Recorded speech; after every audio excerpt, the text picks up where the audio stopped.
نہیں ہوتا کہ آپ یہ آدمی یہ کہے کہ دن بھر فلاں چیز کا عمل کروں گا یا رات بھر نماز پڑھوں گا، دن بھر روزے رکھوں گا.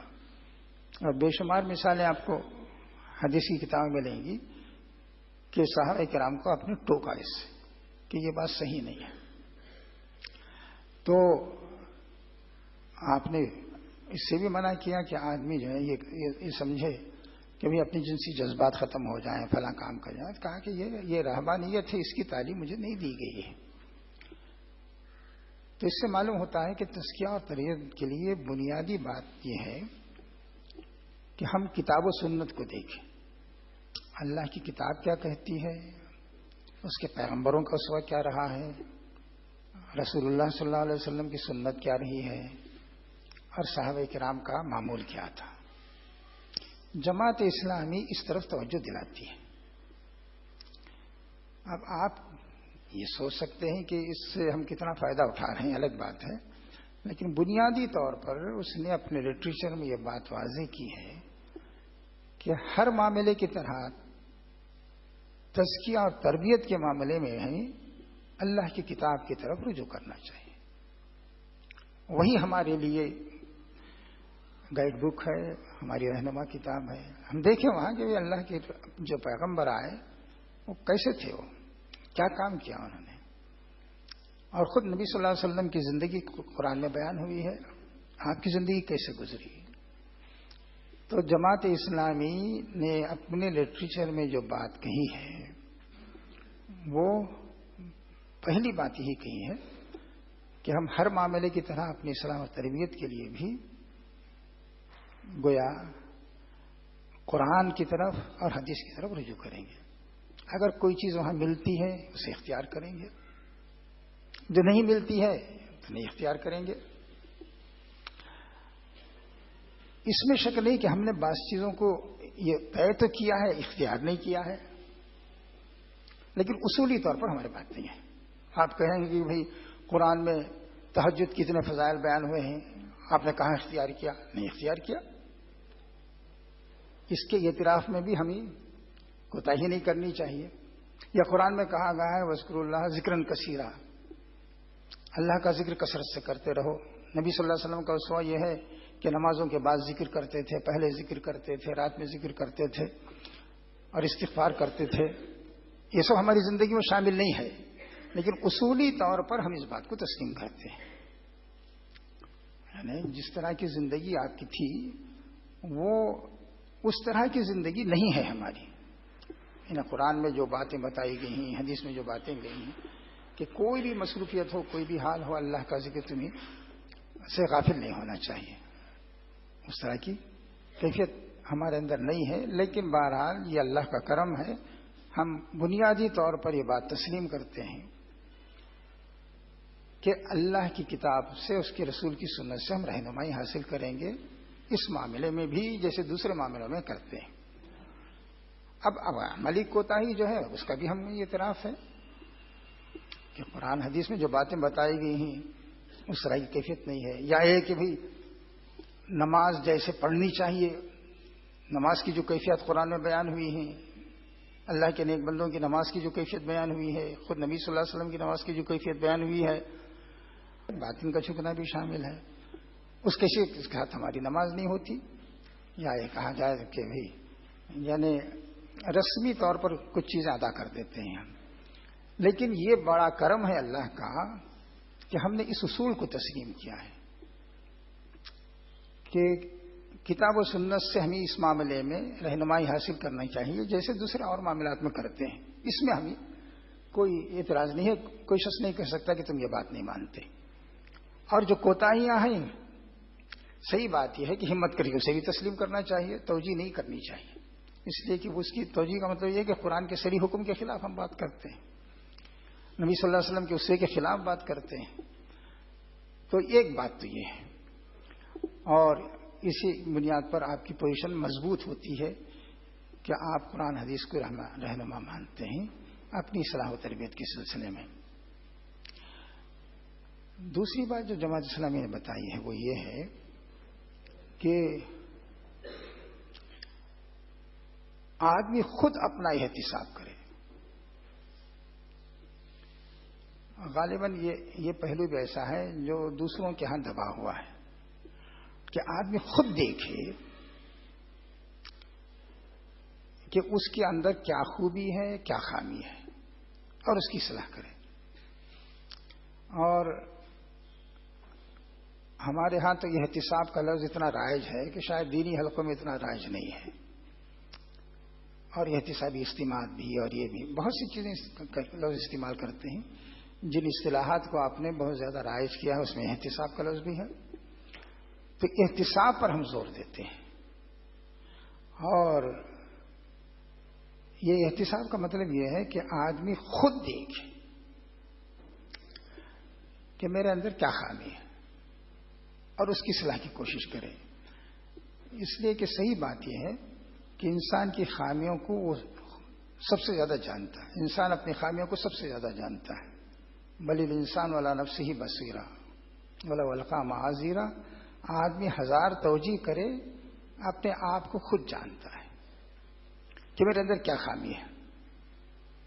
کیا میں نمازوں میں کا اہتمام کر رہا ہوں یا نہیں, اللہ کے راہ میں انفاق کا جذبہ ہے یا نہیں, دعوت کے لیے جدوجہد کر رہا ہوں یا نہیں, اور میرا معاملہ گھر والوں سے کیسا ہے, باہر والوں سے کیسا ہے, میرا کاروبار کیسا ہے. یہ ساری چیزیں خود آدمی سمجھ سکتا ہے. تو یہ بات کہ یہ احتساب ہو, اس پر جماعت نے باقاعدہ توجہ دلائی اور اسے اپنے تربیتی سسٹم میں ایک بڑی اہمیت دی. اور اسی مقصد سے آپ کے احتسابی اجتماعات ہوتے ہیں. پھر آپ یہی کہیں گے ہمارے اجتماعات تو ایسے ہوتے نہیں ہوتے تو یہ خامی ہے. لیکن آپ نے یہ اصول تسلیم کیا ہے. آپ کا احتسابی اجتماع اس طرح نہیں ہوتا یا آپ خود اتنا احتساب نہیں کرتے تو یہ آپ کی کوتاہی ہے, لیکن آپ اس سے انکار نہیں کر سکیں گے. کبھی کبھی لوگ پوچھتے ہیں کہ اس احتساب کی شریعت کی میں کیا بنیاد ہے. شریعت میں اس کی بنیاد یہ ہے کہ بہت سی چیزیں قرآن میں بتائی گئی ہیں کہ اللہ کے نیک بندے جو ہیں جب غلطی کرتے ہیں تو فوراً رجوع کرتے ہیں اللہ کی طرف, توبہ اور استغفار کرتے ہیں. قرآن میں بتایا گیا نا, الذین اذا فعلوا فاحشۃ او ظلموا انفسهم فاستغفروا اللہ واستغفروا ذکروا اللہ واستغفروا لذنوبہم. جب اللہ کے نیک بندے ہوتے ہیں ان سے کوئی بڑی غلطی ہو جاتی ہے, اللہ کو یاد کرتے ہیں اور اس سے استغفار کرنے لگتے ہیں. یہی احتساب ہے, فوراً احساس ہونا اور اپنی اصلاح کی طرف متوجہ ہونا, یہی احتساب ہے. کوئی کہے یا نہ کہے, قرآن کہتا ہے کہ اللہ کے نیک بندے خود ہی کرتے ہیں ایسا کہ ان کی غلطی ہو جاتی ہے تو فوراً ان کو اللہ یاد آتا ہے کہ ارے بھی اللہ کی جناب میں یہ غلطی ہو گئی. اللہ تعالیٰ اس سے باز پرس کر سکتا ہے, اس پر گرفت کر سکتا ہے. یہ احساس انہیں بے چین کر دیتا ہے. یہی احتساب ہے. اور دیکھیے صریح طور پر قرآن میں یہ کہا گیا ہے اور یہ احتساب کی بڑی بنیاد ہے. یا ایھا الذین آمنوا اتقوا اللہ یا ایھا الذین آمنوا اتقوا اللہ ولتنظر نفس ما قدمت لغد واتقوا اللہ ان اللہ خبیر بما تعملون. اے ایمان والو, اللہ سے ڈرتے رہو, اللہ کا تقوی اختیار کرو. ولتنظر نفس ما قدمت لغد, ہر آدمی دیکھے, ہر نفس دیکھے. یہی ہے احتساب. کبھی کبھی پوچھتے ہیں باہر کے لوگ بھی یہ احتساب جیسے صاحب کہتے ہیں نا, اس کی بنیاد کیا ہے. میں نے کہا دیکھو یہ تو قرآن میں صاف الفاظ میں کہا گیا ہے وَلْتَنْظُرْ نَفْسٌ مَا قَدَّمَتْ لِغَدٍ. ہر آدمی, ہر نفس دیکھے کل کے لیے کیا کیا ہے اس نے. یہی احتساب ہے. اور وہ کل دور نہیں ہے, وہ کل جو ہے دور نہیں ہے. قیامت اللہ جب چاہے گا آئے گا, لیکن آدمی کو یہ سمجھنا ہے کہ وہ کل ہے, تو کل آنے والی ہے. اور قیامت جب اللہ چاہے گا آئے گی, لیکن ہمارے مرنے کے بعد تو قیامت شروع ہو جاتی ہے. من ماتا فقط قامت قیامت ہو, جو مر گیا اس کی قیامت آ گئی. تو قرآن کہتا ہے کہ یہ دیکھو کہ آج کے بعد ایک کل بھی ہے, اور وہ یقین ایسے ہی ہے جسے دن کے بعد رات کا آنا ہے. تو یہ جو کہا کہ دور سمجھ کے احتساب نہ کرو بلکہ سمجھ کل ہے.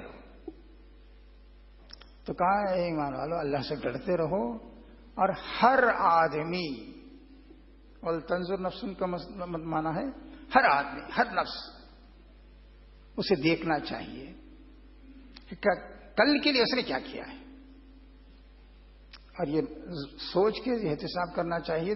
زیادہ دور نہیں ہے حساب کتاب ہمارا، بس آج کے بعد کل ہے. تو فرمایا کہ ہر آدمی یہ دیکھے کہ نفس اپنا کل کے لیے اس نے کیا بھیجا ہے. پھر فرمایا واتقوا اللہ، بات شروع کی تقوا سے، پھر اس کے بعد بیچ میں جملہ کہا کہ پھر کہا اللہ سے ڈرتے رہو. تو اس کا مطلب یہ ہے کہ یہ احتساب دراصل آپ کے اندر تقوی پیدا کرے. تقوی یہ ہے کہ آدمی کے اندر یہ احتساب کا جذبہ پیدا ہو، وہ دیکھے کہ مجھے کیا کرنا ہے. اور کہا تم اگر اس میں غفلت کرو گے تو یہ سمجھ جاؤ اللہ تو دیکھ ہی رہا ہے. ان اللہ خبیر بما تعملون. تم نظر انداز کر سکتے ہو لیکن یہ سمجھو کہ ایک آنکھ اور بھی ہے جو دیکھ رہی ہے. اللہ تعالیٰ دیکھ رہا ہے تمہارے کاموں کو. تو یہ بات بہت وضاحت کے ساتھ قرآن میں بتائی گئی ہے کہ یہ احتساب اصلاح کا عمل. صحیح بات یہ ہے کہ اپنی ذات سے شروع ہوتا ہے اور اس کے لیے احتساب بنیاد ہے. ہم اپنا احتساب خود ہمیں کرنا چاہیے اور جماعت بھی احتساب کرتی ہے. یہ جو بات ہمارے ہاں تسلیم شدہ ہے اس کی بنیاد قرآن حدیث میں موجود ہے کہ یہ احتساب کا جو جس کا ہم چرچا کرتے ہیں، اس کا ذکر کرتے ہیں، وہ صاف معلوم ہوتا ہے کہ اللہ کے نیک بندے جو ہے فوراً اللہ کی طرف متوجہ ہوتے ہیں. کتنی آیتیں ہیں جس کے اندر یہ بات بتائی گئی کہ غلطی ہوئی تو فوراً توبہ کرتے ہیں اور اللہ کی طرف متوجہ ہو جاتے ہیں. اسی کو احتساب کہا جاتا ہے. اور یہ آیت بہت ہی صریح ہے اس معاملے میں. تیسری چیز جو ہمیں جماعت اسلامی میں بتائی گئی ہے وہ یہ کہ ہم ایک دوسرے کی اصلاح کریں.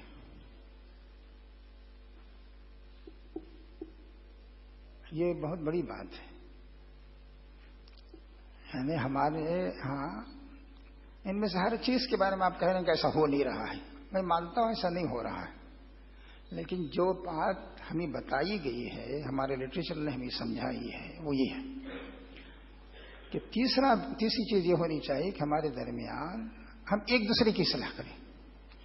دیکھیے ہم میں سے کوئی بھی نمونہ نہیں ہے. ہم اپنی خامیوں کے ساتھ زندگی گزار رہے ہیں. آپ چاہیں کہ کوئی نمونہ آ جائے گا، یہ جماعت اسلامی میں مشکل معلوم ہوتا ہے.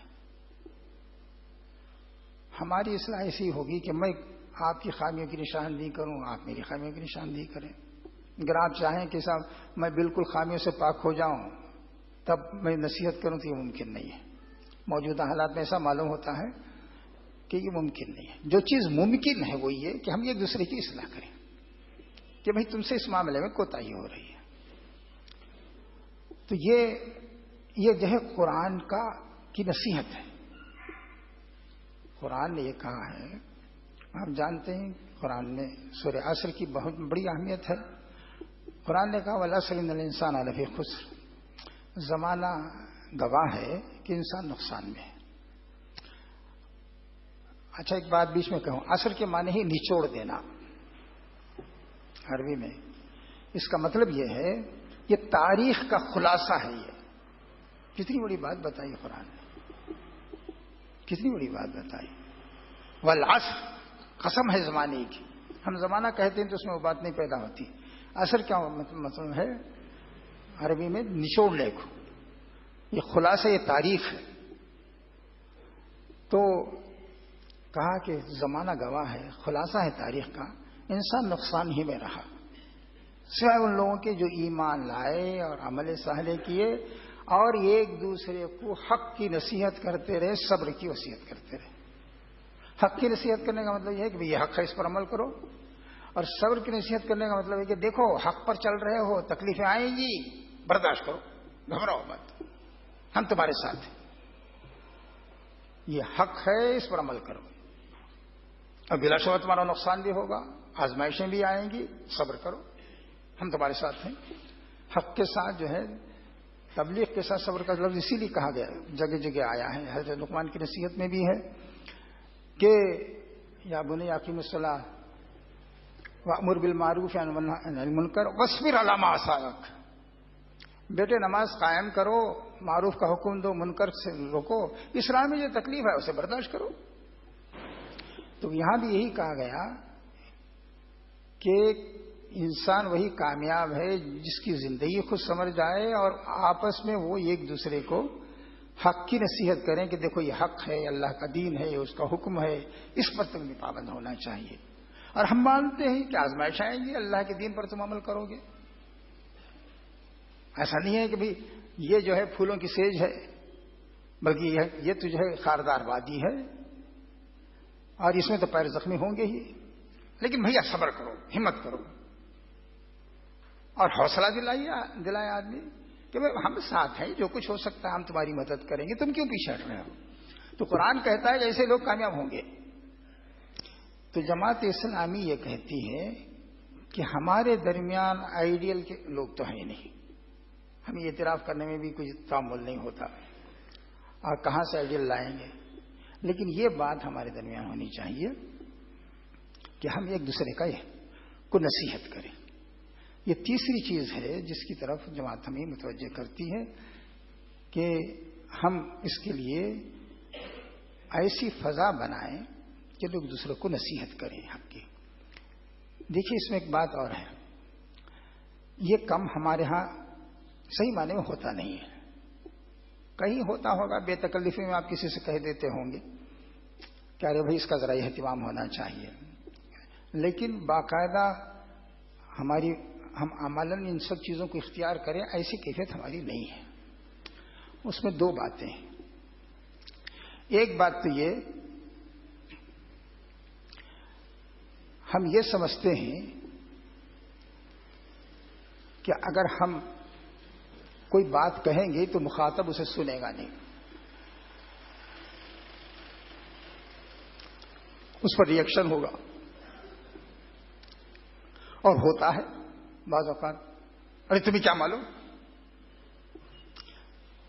اور دوسری بات یہ ہے کہ ہمارے اندر یہ ظرف نہیں ہے، دیکھیے برا نہ مانیے، ہمارے اندر یہ حوصلہ نہیں ہے، ظرف کا لفظ اگر آپ کو مشکل معلوم ہو تو حوصلہ نہیں ہے کہ کوئی شخص تنقید کرے تو خوش دلی سے سن لے کہ بھئی ہماری بھلائی کی بات بتا رہا ہے، الفاظ چاہے سخت ہوں لیکن ہماری بھلائی کی بات بتا رہا ہے۔ یہ حوصلہ آپ کے اندر نہیں ہے، اس لیے مجھے کچھ کہنے کی ہمت نہیں ہوتی۔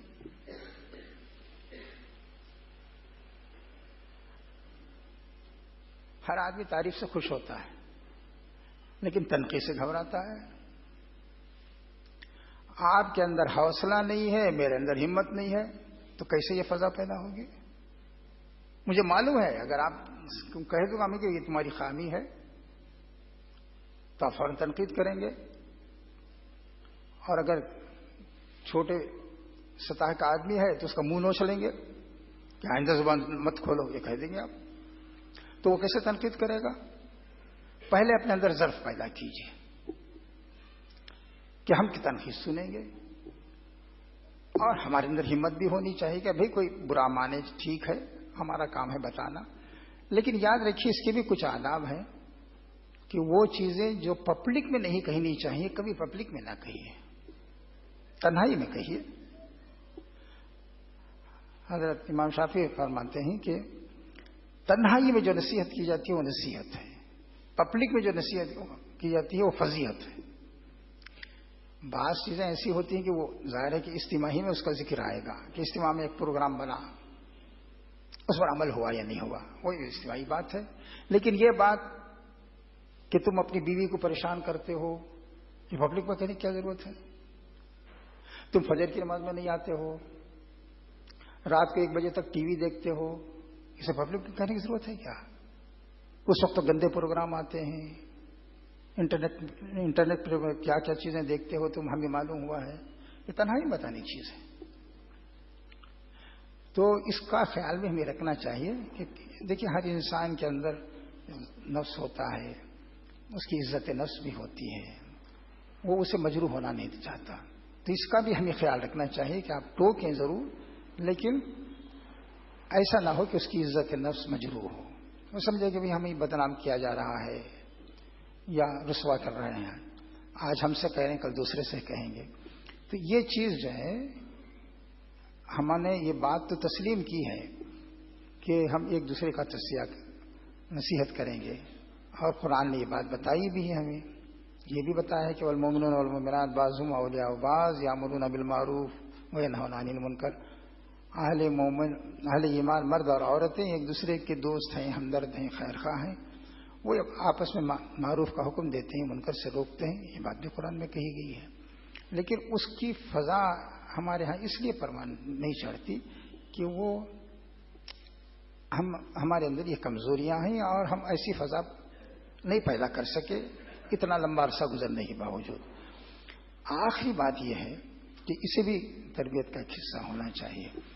آخری چیز یہ ہے کہ ہم نے ایک چیز رکھی ہے جو شاید اور جگہ بھی نہیں ہے، وہ یہ ہے ہمارے یہاں احتساب کا بھی ایک سسٹم ہے. آپ کوئی غلطی کرتے ہیں تو میرے مقامی دیکھتا ہے، نہیں دیکھتا ہے تو اس کی کوتاہی ہے. ناظم ضلع ناظم علاقہ کے علم میں آتی ہے تو وہ بھی دیکھتا ہے. ایسا بھی ہوتا ہے. پھر بعض باتیں حلقے کی سطح پر بھی پہنچتی ہیں، امیر حلقہ کی ذمہ داری ہو جاتی ہے کہ دیکھے کہ بھئی فلاں شخص کے بارے میں بات معلوم ہوئی، اور اس کے بعد جب امیر حلقہ دیکھتا ہے کہ یہ میرے اختیار سے باہر کی چیز ہے تو مرکز کو تک پہنچاتا ہے، مرکز کی ذمہ داری ہو جاتی ہے کہ اس معاملے کو دیکھے. تو ایک پورا سسٹم ہے یہ احتساب کا، جائزے کا. جماعت نے ایک سسٹم بنایا ہے، اور یہ سسٹم اگر مضبوط ہوگا تو بہت سی چیزوں پر ہم کنٹرول کر لیں گے. امیر مقامی نظر انداز کر دے کہ صاحب بڑا طاقتور آدمی ہے، کون اس سے جھگڑا مول لے یا کون اس بکھیڑے میں پڑے گیا، تو اس کی اصلاح نہیں ہوگی، وہ مجرم قرار پائے گا. امیر مقامی کوئی معمولی چیز ہوتا ہے کیا؟ وہ تو مقامی طور پر ذمہ دار ہوتا ہے لوگوں کی اصلاح کا، اور خاموش ہو رہا ہے تو بہت بڑی غلطی کر رہا ہے. اور اس کے بعد اگر اس نے فرض کی جو ضرورت محسوس کی ناظم ضلع کو یا ناظم علاقہ کو بتایا، اس نے کہا چھوڑو، تو وہ گنہگار ہوگا. امیر حلقہ بھی نظر انداز کر رہا ہے تو وہ گنہگار ہوگا. مرکز اگر اس کی طرف توجہ نہیں کر رہا ہے تو امیر جماعت